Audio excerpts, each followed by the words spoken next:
Hello, hi, I'm Stacy, and it's such an amazing feeling to be able to share with you my poetic sound. Even though I'm miles and miles away, I hope that it will still impact you the same as if I was there with you.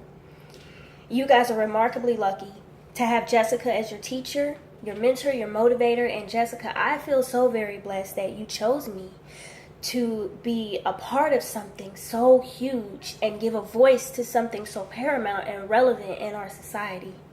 Everyone doesn't get the opportunity to express the dire emotion as people we carry through our plights in life. So I challenged myself to make sure I gave any and everyone who's watching this, who needs it, my voice, my heart, my sound, my love, my action and empathy. I'm choosing to stand with you if you need it, even if you can't bring yourself to ask. I blindly love each and every one of you magnificent, unique, boisterous, luminous, remarkable individuals, and I hope you know how safe you are as long as Jessica is around with her blankets of compassion and drive. As a prior active duty Air Force sergeant and wife of a currently active duty Air Force member, I'm aware of the stigma that's attached to mental illness, especially dealing with PTSD. People feel that, if they didn't go through a war or something that tragic, that, the feelings that they're having after dealing with something that was traumatic doesn't have a name, but it does. It's all the same. And I know because my husband was a sufferer of post-traumatic stress disorder, and myself as well, but his actually came from the war. He served, he did 2 tours, one in Iraq and the other in Afghanistan, and I never went overseas. The 12 years that I served in the military, I was fortunate to not have to step foot on non-U.S. soil and fight the fight that a lot of my close friends and even family have gone to do. But I have had traumatic events that have happened, and therefore I myself am diagnosed with post-traumatic stress disorder. This first piece that I'm going to do for you guys, it's significant because when we're dealing with certain things in our life that may be trying, we hold on to something, rather it's another person or a item, something carries us through that. Besides, for those of you who believe, besides God, something carries us through these emotional times of turmoil. And mine were my military boots. And so this piece is actually from the point of view of my combat boots. So if my combat boots could talk, this is what I imagine they would say. Put down, tossed away into a corner. Dust and mites collected on my bridges of stability designed for you. Every time your limbs inserted into my route, I gave you hope for what you had never seen. You stood toe-to-toe in opposition with me. I carried your body as my own, protecting your extremities from hot cold. When you danced with the devil at times, I grew wings below the platform so you could close your eyes and reach God. Hands out to touch the omnipotent with divine simplicity. I took you the furthest because I never saved any energy for the voyage back. Your whole consistency equipped and consists of the massive luminous sphere of plasma held together by gravity, most prominently on the celestial domain, grouped together into constellations and asterisms. You shine due to the thermonuclear tension of hydrogen into helium in your core, my star. No matter where you were going, I was up for it. No matter when you returned, I was never tired. Since 1000 BC, my components more permanently joined to form a single unit, insulated to keep you elevated, now no longer entrusted, exiled. But I was there, There when you lifted your warm lip baby in your arms and pressed your mouth against her milk-stained lips to transfer air from your lungs to hers. Tired with the authorities, I held all your weight. I heard you whimper in the night, confused and diffused, and at your bedside I wouldn't let there dare be another pair of shoes. You needed me to stand in salute. As your full-board colonel or major showed up to your front door in uniform, people often asked, was I issued for your BDUs or was I for personal use? I pointed you the other way like a daisical right face because our relationship was far too complex to be explained to the next. In tune, me and you met 2 days after your moms and pops cried as you left, and you never wept until your nana left. And we made it through that together. I carried you. I never let you surrender. I never let you fall. I never let your feet perspire to the point of needing shoals while individuals stared down their noses to find flaws in you, but never the way you stood, never the way you looked. Chin up, I had you. I marched your little feisty ass up to the putrid souls that attempted to condemn your existence to mediocrity and let them know under no circumstance will you be forced to be that individual with no voice, so kick rocks. I gave you strength beyond measure. I maintained your image as that sharp young black woman that grip stability, foot protection, suitable to a rugged environment was me. I held you when you started to trudge, and I clutched your ankles when you needed a hug, but now I'm put down, tossed away into a corner, dust and mites collected on my bridges of stability designed for you. So as I was saying with that piece, it's definitely my boots carried me through a lot, and I still have them to this day, but I don't wear them anymore because I'm not in the Air Force. And if they could speak, this is what I imagine they would say. So through all of the trying times that we have, we all have something that we hold on to. Something that gets us through it, even if we don't realize it at the time, which of course I didn't even think of it that way at the time, but some of the biggest traumatic things that have happened to me happened when I was wearing those boots. So I hope that there's something that you have, something that you can hold on to if you need to, that will give you the stability that you need to make it through whatever it is you're going through.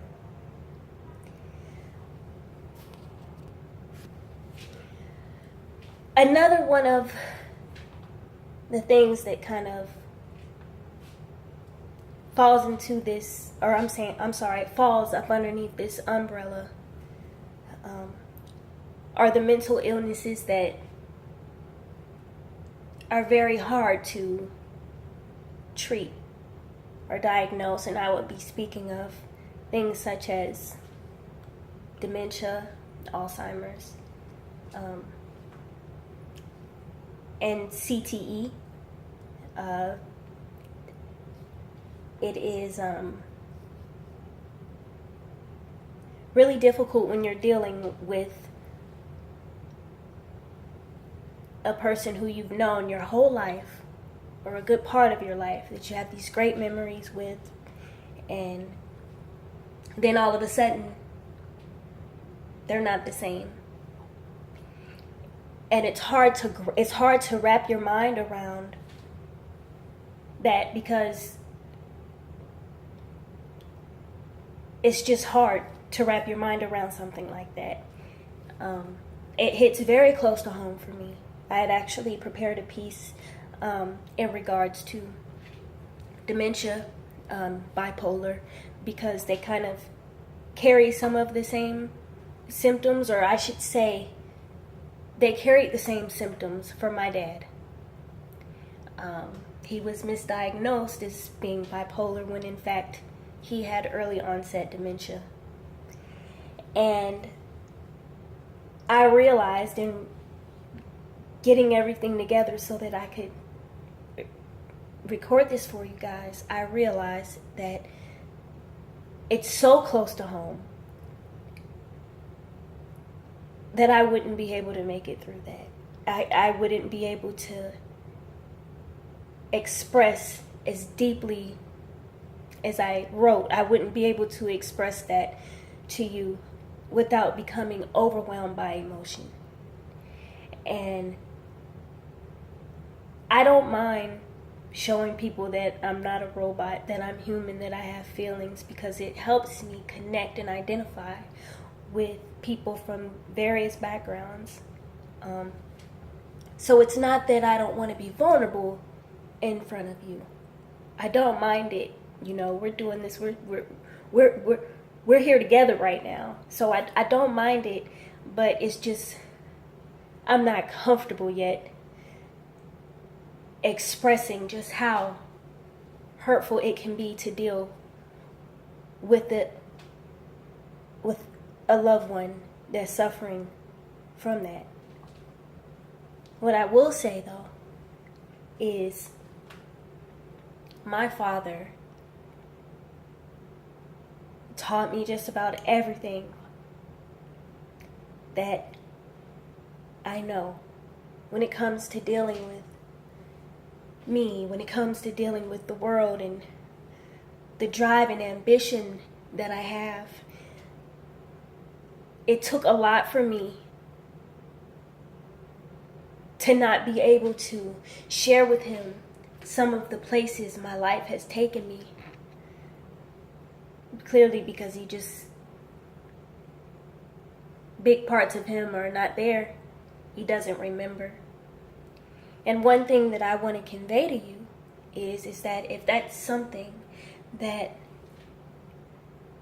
you can identify with, if there's someone in your life who has one of the mental illnesses that I listed,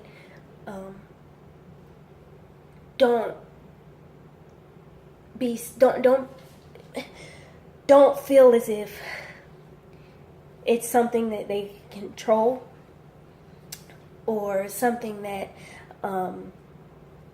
they may have caused or something that they want to do. You know, it's a mental illness. It's something that they can't control. We're fortunate enough to still have all of our capacities where our brains are still functioning normally, and it must be wrenching for someone to all of a sudden not have I'm so sorry about that. I had to step away for a second. And maybe I guess that was a sign, because once again it hit so close to home for me. And I thought that I was ready to confront those emotions and those feelings and be strong enough to share it with you. But at this point, I'm not. I have another piece that is, as I referred to, as I was talking about earlier about PTSD. I have another piece that I want to share with you. And I shared this with Jessica first, and she said that it was fine. It goes along. It's great. And I was a little taken back, and I was a little sad that this would be something that anyone could relate to there. I would just like to believe that you guys are just getting to be these flourishing individuals who are just finding out all new things about yourselves every day, and when you're running to school through butterfly fields and and everything, and that this is not something that you could relate to. But she assured me that it wouldn't fall on deaf ears, and so I'll go ahead and do that piece now, and it is titled PTSD.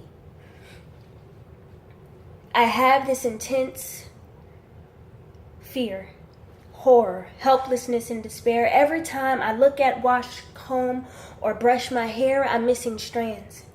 If I could turn back time, I would grab them back from his hands. He took so many pieces of me and kept them. All I want back is my hair. Between the medicinal catastrophes and the traction alopecia, my tragedy is no one knows. The friction from the gravity, the bleeding from my body cavity, the ickiness he left under me. Why did he have to pull my hair? The violent force is still trapped in me. The rag he threw away after his body captured me. Why do I have to be reminded of the very thing that happened, resulting in my self-hatred every time I think about managing these used-to-be locks of love? The sweating and insomnia, closing my eyes to the very same dream while living the nightmare. I never served this country. The uniform I wear is turmoil. My battle was lost and the war not even contended so. What is this intense fear? Horror, helplessness, and despair. I feel every time I look at, wash, comb, or brush my hair. Again, it does sadden me that this is something that one of you or some of you have dealt with or been faced with, and all I can say is the universe always aligns itself to protect the innocent, to protect the ones filled with hope and faith and love. And just because something tragic happens to you, it doesn't mean that you've lost your innocence. It doesn't mean that you've lost your hope or faith. It doesn't mean the universe is aligning to punish you.